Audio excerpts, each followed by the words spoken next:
Halo semuanya, perkenalkan nama saya Reza Maulana, mahasiswa UT Bogor dengan NIM 054244292 Prodi Sistem Informasi. Pada kesempatan kali ini saya akan mengerjakan tugas praktik 2 mata kuliah pemrograman berbasis web.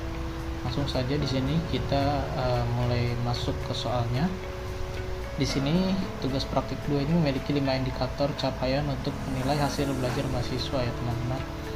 Yang pertama, mahasiswa dapat menerapkan sistem perorganisasian kode JavaScript framework Vue.js yang disepakati pada umumnya. Lalu mahasiswa dapat menerapkan fungsi dan untuk menampilkan data. Yang ketiga adalah mahasiswa dapat menerapkan fungsi kondisional atau pengandaian. Yang keempat adalah mahasiswa mampu menerapkan data binding dan lain sebagainya. Dan yang kelima, mahasiswa mampu menerapkan fungsi watcher yang sesuai untuk menghasilkan output yang diharapkan ya. Langsung saja kita masuk pada tugasnya. Di sini tugasnya meminta untuk membuat sebuah aplikasi website sederhana ya teman-teman untuk pemesanan bahan ajar ya di universitas terbuka. Pada tugas praktik ini, mahasiswa berfokus untuk membuat aplikasi website berbasis Vue.js sebagai framework yang digunakan sepanjang pengerjaan tugas praktik 2, sehingga data-data yang dibutuhkan tidak dibaca melalui database, tapi melalui JS file sebagai dummy data yang akan dilampirkan bersamaan dengan tugas praktik ini.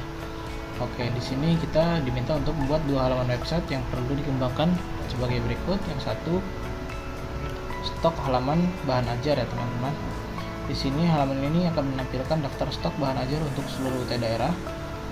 Silakan bebas menggunakan tabelis. Oke, kita buat di sini dulu. Kita buka dulu Virtual Studio Code-nya. Ya, di sini saya sudah membuat source code-nya untuk tugas 2 kali ini. Di sini ada stok, ada index.html dan juga ada tracking, ada 3. Kita buka dari index dulu. Di sini file yang diminta kita sudah pakai Vue.js practice project, aplikasi pemesanan dan distribusi bahan ajar, dan dashboard sederhana berbasis Vue.js untuk mengelola stok bahan ajar. Nah, di sini kita langsung buka pada websitenya ya. Ya, teman-teman, di sini bisa kita lihat aplikasi pemesanan dan distribusi bahan ajar UT. Di sini ada manajemen stok, ada tracking DO, ada fitur Vue. Ya, di sini manajemen stoknya kita bisa lihat di sini. Oke, di sini kita bisa lihat ya, teman-teman. Pada soal diminta mahasiswa menampilkan daftar stok bahan ajar yang terdiri dari kolom data field sebagai berikut: kode mata kuliah,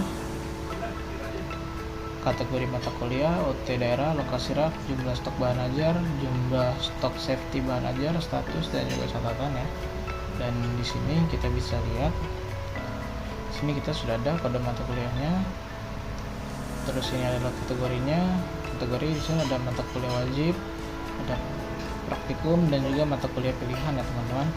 Lalu juga ada ini UT daerahnya. Di sini ada Jakarta, Surabaya, dan Makassar. Ini adalah raknya yang tadi diminta. Lalu ada harga dan juga quantity. Quantity adalah jumlah daripada stok bahan ajar. Lalu di sini juga ada safety untuk sebagai batasan ya, stok amannya dari bahan ajar ini. Lalu ini ada status serta ada catatan ya. Jadi di sini misalnya kita lihat safety di sini adalah 20 dan quantity yang tersedia ini adalah 28 ya teman-teman. Jadi kalau kita lihat di statusnya ini masih aman ya, karena masih di atas daripada jumlah safety. Dan seperti yang contohnya pengantar akuntansi ini, safety-nya adalah 15 ya, tapi quantity yang tersedia tersisa 7, maka statusnya dia adalah menipis ya. Dan ada catatan juga. Oke, selanjutnya terdapat fitur untuk mengedit stok data bahan ajar ya teman-teman. Kita lihat di sini. Kita bisa mengedit misalnya ini ya, kita edit menjadi 18, maka di sini sudah di atas data safety ya, maka dia akan menjadi aman. Nah, jika yang contohnya lagi misalnya ini biologi dari 12, ini masih aman ya. Kalau kita edit stoknya menjadi misalnya 7, maka dia akan berubah menjadi menipis ya teman-teman. Dan ini akan berubah secara otomatis jika stoknya atau kuantitinya berkurang. Lalu selanjutnya terdapat fitur untuk melakukan filter dan sort data stok. Oke, kita lihat di sini.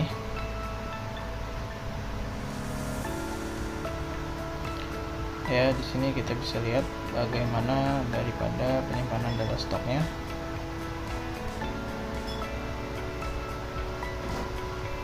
Ya, berdasarkan UT daerah atau semua UT daerah,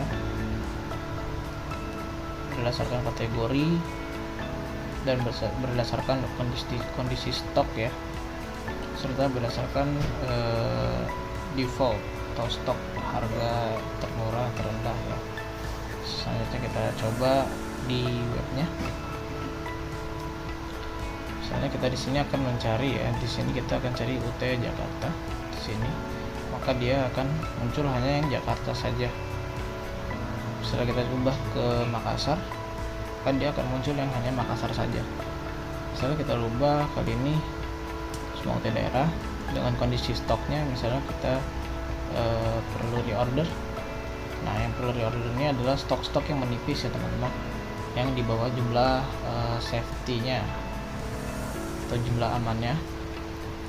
Dan sort berdasarkan ini default, kita misalnya stok dari harga terendah. Bisa dilihat di sini harganya dari harga yang terendah 55.000 sampai harga tertinggi 65.000 ya teman-teman. Jika kita kembalikan default, maka akan kembali seperti semula. Lalu selanjutnya kita lihat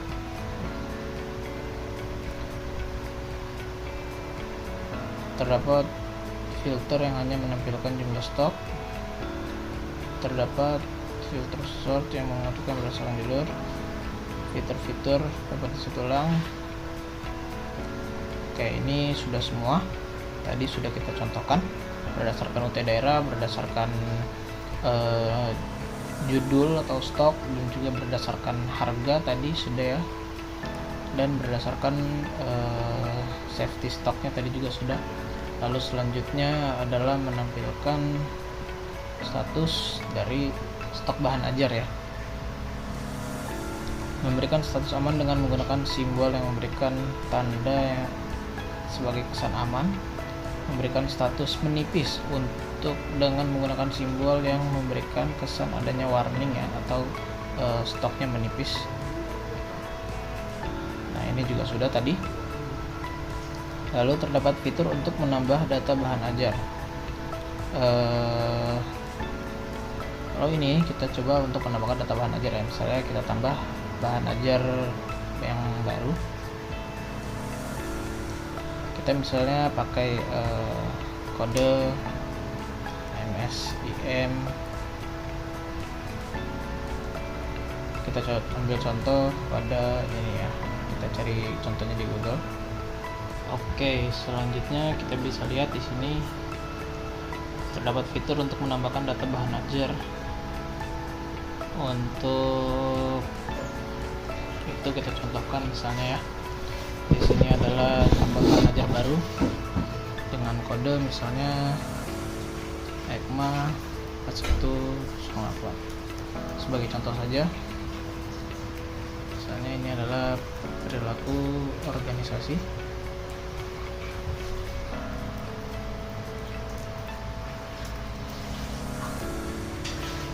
Kategorinya kita berikan di mata kuliah pilihan. Lalu UT daerahnya kita masukkan misalnya UT daerah Padang dengan lokasi rak, misalnya kita R2 A5 ya, dengan harga misalnya 65.000. oh maaf, 50.000 contohnya. Kuantitinya kita beri misalnya 25 dengan safety-nya 10.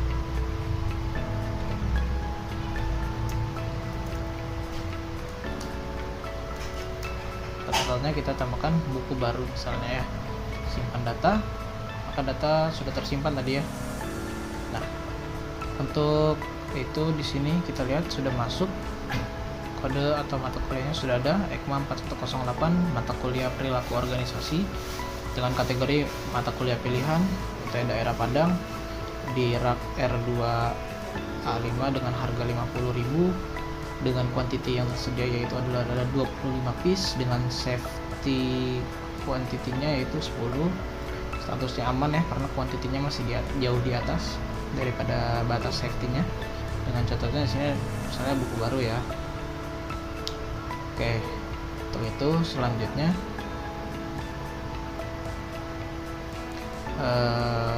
kita masuk nomor 2 yaitu tracking delivery order. Halaman ini menampilkan halaman untuk tracking status pengiriman DO ya. Terdapat fitur untuk menambahkan input delivery order yang baru. Nah, di sini sudah diberikan kurang lebih permintaannya seperti ini ya teman-teman. Nah, langsung saja kita buka webnya, kita ambil contoh di tracking DO ini ya. Di sini sudah ada di daftar tracking atas nama Rina Wulandari dengan ekspedisinya JNE reguler, paketnya paket UT001, tanggal dan total harganya sudah ada juga dengan status dalam perjalanan. Lalu misalnya kita ambil contoh di sini, ini adalah nomor DO ya. Nomor DO ini otomatis ya, karena ini adalah nomor DO 001, ini adalah nomor DO 002 untuk step selanjutnya. Kita ambil contoh di sini, kita masukkan NIM 054 273 001 200 ya, kita contoh saja. Nama mahasiswanya kita contohkan misalnya Retno Wulandari ya. Ekspedisinya kita pakai yang reguler, paketnya kita pakai yang IPS dasar. Nah, di sini harganya sudah otomatis ya teman-teman, dan menggunakan ekspedisi JNE reguler. Untuk itu kita langsung saja simpan delivery order apakah berhasil. Oke, di sini Retno Wulandari sudah masuk ya di DO 002 dengan ekspedisi JNE reguler. Lalu di tanggalnya di sini ada, total harganya pun sudah ada langsung dan pesanannya sedang diproses. Lalu kita ambil contoh lagi semisalnya, nah di sini nomor DO-nya sudah berubah menjadi DO 003 ya karena ini sudah ada 2. Kita ambil contoh di sini adalah NIM selanjutnya 054 234 567 ya, contoh saja dengan nama mahasiswa Andi Setio contoh. Ekspedisinya dia menggunakan JNE Express. Paketnya kalau yang tadi kita pakai sekarang yang IPA ya contoh. Di sini harganya langsung otomatis ya teman-teman dengan ekspedisi JNE Express. Coba simpan delivery ya. Oke, di sini sudah masuk yang Andi Setio dengan sama juga tadi ya seperti yang sebelumnya. Oke, kurang lebih itu saja untuk tugas 2 kali ini. Saya mohon maaf bila ada kekurangan atau kesalahan kata dalam penyampaian video saya. Terima kasih saya ucapkan. Wassalamualaikum warahmatullahi wabarakatuh.